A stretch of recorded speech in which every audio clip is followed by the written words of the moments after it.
ATG Rel here. It's Rel here back again with another review, this time for Mission Impossible Dead Reckoning Part 1. Just got out of the theater, and your mission, if you choose to accept it, is to go see this movie on July 12th when it comes out, because it's definitely worth it. I mean, automatically, if you're a Mission Impossible fan, I feel like you going to be seeing this movie. Like there's nothing that's gonna stop you from going in this movie theater. But this time around, we kind of come into it with the pretty much the theme of the year, which is the part ones, the part twos, the multi-part the multi-part last movie. We just did it with Fast 10. Now here we are with Mission Impossible. I just say come up with a different title, but hey, that's just me. But like I said, Dead Reckoning Part 1. This particular story, Ethan Hunt and the team must hunt down a dangerous weapon before it gets into the wrong hands. Super vague. I don't want to spoil anything because really can't. I don't want to say too much about it, but it's an actual like really big threat, and I think it's also a big commentary on a lot of what's going on today too. As ridiculous as this movie is. But we get a lot of how can they stop something that kind of knows when you're coming.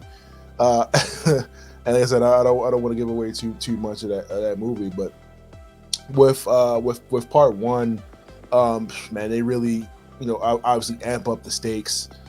We get our classic openings. I love the cold openings. I think this is probably the longest cold opening of the movie I think we've had through the franchise so far.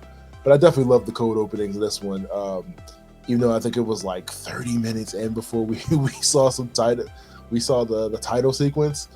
And this movie is 2 hours, like 40 minutes, 2 hours 45 minutes or something like that.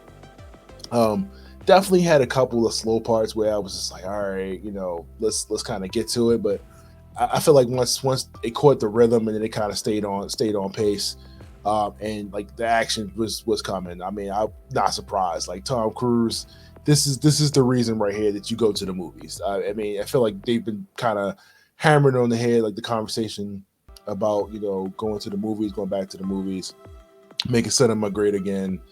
And a whole bunch of other stuff. But this movie right here is the reason that you go to the movies, and I highly recommend either doing this in IMAX or Dolby Digital. I went to see this in Dolby Digital for the screener, and the seats was rocking. Everything, the sound was 100% just right. Everything was on point for my movie. Get into just kind of, I guess, what my expectations were. Like I said, I've been watching these for a long time. I mean, it's crazy to even think about how long these movies been coming out, since like 96, 97 or something like that, since they did that first one. And somehow Tom Cruise is not aged a day. And I feel like they made a joke about that. Like they made a joke about how to, taking out Ethan Hunt and, putting the stake through his heart. And I feel like that was a reference to him like being this vampire. And throughout Hollywood history, how he's like kind of never aged and yada yada yada. But like I said, we got some new players here. Have you seen the trailers? We got Haley Atwell, who's come back. Haley Atwell, who's come into the series, is Grace. We have Rebecca Ferguson, who's come back. We have Palm Clementif, who's come back from Guardians of the Galaxy. I'm sorry, not come back, but she's coming into the franchise, and she's playing a new character. We got Vanessa Kirby, who's come back from a previous movie. If you know her as the White Widow, she's back.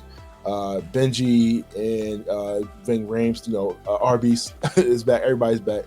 No, I'm not going to. Luther, he's been back since day one. Man, I'm happy to see my man Ving Rhames, getting movies, man. Especially getting this franchise money, because he's been a part of the series for a long time. I don't feel like you can do it without him. His character is like definitely a big part of the franchise. But we definitely see more. And I think you see more of a handoff to a lot of like the female leads in this movie. They get more opportunity. When I say more opportunity, they get a lot of screen time. They get a lot of action throughout the movie. Haley Atwell, who I thought was just going to be like a side thing, wound up getting way more time than I had expected. And she does a really good job coming into this action role. after we just seen her, play, other universe Captain America. So I think she handled this pretty well. But the entire cast of crew, I think they absolutely freaking killed it. Tom Cruise, look, man, whatever we got to do to keep you doing this, let's do it. I mean, I know that these are the last two Mission Impossible movies that we're getting, and it kind of makes me sad because, like, I don't think anybody does these type of movies like Tom Cruise. And I was just saying this the other day. Tom Cruise is probably like the last of the actual movie stars. Like, we don't have movie stars anymore. And he's like the last of, like, cowboy, go all in.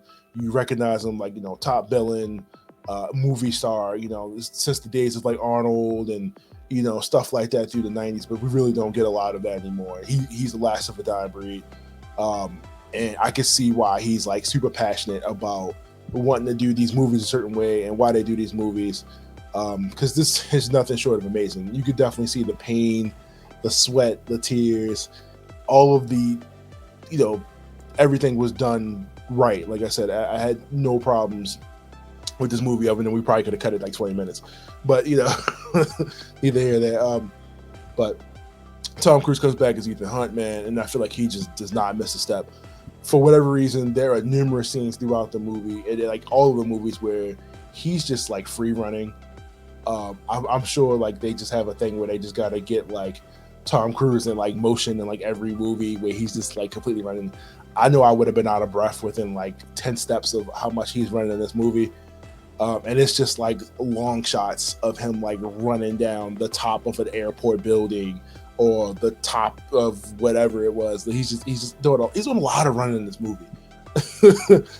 Thank God Simon Pegg and Ving Rhames don't have to do any action, because Tom Cruise is like selling it for everybody in this. Now, one of the things, like I said, they bring in a couple new characters, and I don't want to. S.I. Morales comes into this movie, who you probably just seen play Deathstroke. He was on what is the show? He was on Titans, and then he was on the show with Marty Bird, which I cannot think of the name of the show on Netflix.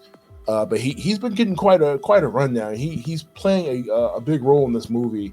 Like I said, I'm not going to say much as to who he is and what he is, to any of the characters, but he definitely plays a big role, and he definitely makes quite the adversary in this movie. Again, I wish we could have gotten just like a different title for possibly the second part, because like I said, this is the year of like the multi-part movie. We just had Spider-Man, like I said, Fast and Furious. And now we're getting this.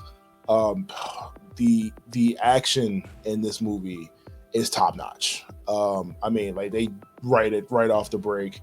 You get into it. Ethan Hunt comes in, does his thing. The driving scenes, you've probably seen a lot through the trailers. A lot of the driving scenes are done really, really well. I don't know how they were able to do that without clearing traffic. But the stunt work, the driving, and everything is amazing. If Tom Cruise wasn't doing this himself, I don't even know what to say. Like that, it looks really good. Like they absolutely killed it with a lot of the driving scenes. You probably seen the scene where, he jumps off the cliff and try to jump down onto parachutes down. Yeah, that's probably just a little bit of how insane this movie actually is. And again, they actually showed, like, I think some behind the scenes of that. Tom Cruise actually jumped off a cliff, and they just dropped a bike and parachuted down. I don't know what the insurance liability is on this guy on set, but I'm pretty sure it's high. I'm sure like nobody's covering Tom Cruise when it comes to do these Mission Impossible movies. But no, like I said, I mean, if you've seen any of this, Fallout. We just had Henry Cavill, which, man, that movie was so good. This definitely is taking it another step up. You know what I mean? Like, always trying to find like the next biggest threat, while also, the IMF is struggling to, not want to say struggling, but keeping up with like the modern times. Are they still useful? Which, that we've kind of tackled that story already. They make multiple jokes about um, kind of the franchise itself and kind of making fun of like the IMF and like their usefulness and yada yada yada. Stuff throughout the movie. Definitely self-aware, and like I said, another, not to make another reference to Fast and the Furious, but as another like thing that movie did, where it just like that movie was self-aware of the franchise at that point, and I think this is too. I think they're aware, like, without taking away anything from the feeling of the movie, or like, just the reality of the movie. They do a really good job of understanding the rules of Mission Impossible and not making it like ridiculous, but we gotta go ridiculous, right? Um, man, I can't believe was this like 6 movies in? About to be, oh man, but yeah, just the first Mission Impossible, which was what? Let me make sure I get my math right. I think I said 95 or 96. Yeah, 96. So since 1996, we've been getting these Mission Impossible movies, and except the two's not horrible. 2 is not horrible, but it's definitely at the bottom of my list compared to all the other movies. Like, I feel like once we got to 3, it became a completely different franchise. Then we got the Ghost Protocol, and then we got to Fallout, and then we got to Rogue Nation. It just went off the walls. But not to go on a tangent, this movie, like I said, 2 hours and like 40 minutes, 2 hours 45. Keep in mind that this is a part 1 of part 2, and I think a lot of these movies seem to have kind of the same problem for me, where I feel like a lot of scenes are kind of like overstretched and a little too long, to where I just feel like they're just kind of filling in time. But it's not bad. It's just like, all right, can we kind of get to the point? Like, we already know we got a part 2. Like, how much can they like withhold until we get to that second movie? Like, how much are they going to be able to drop in the first movie? Like I said, not trying to spoil anything. The movie is fun, a lot of action. I love the characters. I love the subtle comedy, not overdoing it, but just overall, Tom Cruise and the crew, everybody on set killed it. Hearing that Mission Impossible song during the missions, you get you pumped. Having the Dolby Digital for my theater for the screening I had absolutely killed it. All of the explosions, the car chases, everything that was going on, you felt it, and they absolutely brought it for Dead Reckoning Part 1. I definitely want to see this again. I can't wait till it drops on Blu-ray. Can't wait till part 2. Hopefully these movies are not too far behind each other. I feel like there's a lot of surprises and a lot of things that they probably are keeping in storage right now until we get to part 2. But yeah, no after credit scenes. Not really a spoiler there, but just no. Everybody thinks, since Marvel, everybody thinks after credit scenes around the corner, but no after credit scenes for this. Definitely, keep. I don't want to say stay tuned, but yeah, it's a great movie. I definitely want to see it again. Definitely a Blu-ray buy for me. I can't wait. Like I said, I can't wait for part 2. Check it out. Mission Impossible: Dead Reckoning Part 1 coming July 12th. Make sure you go to see it in theaters. This is not a watch from home experience. This is a in theater experience. If you can do IMAX, Dolby Digital, any of that with great sound, make sure you're theater. You're gonna have a great time. But like I said, it's a long movie. Hope you enjoy it, and I'll see you guys for another review. See you.